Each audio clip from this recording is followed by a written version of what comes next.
Hello everyone and welcome back to another video from Webtech Tutorial. In this video, I'm going to show you how to delete your account on Fandango. So let's get started right away. First of all, open up your web browser and then in the address bar type in fandango.com and press enter.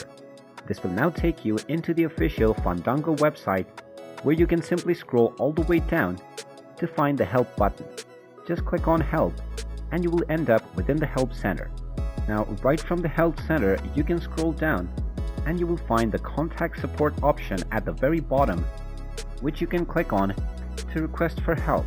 Now once you click on this page, simply fill up your credentials including your first and your last name and your email address. Also type in your phone number and then within the subject section you can type in delete my account. Within the brand, simply click on Fandango and then describe your problem within the main section. Then simply click on the submit button and your request will be sent to the Fandango customer support team. Now you will receive an email within 72 hours. So once you receive it, you can simply click on the instructions and follow the steps within your email to proceed with deleting your Fandango account.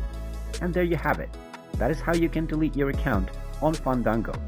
If you find this video helpful, make sure you hit that like button and subscribe to our channel if you haven't done so already. Also ring that notification bell to never miss another update from us. Thank you for watching and I will see you again in the next video.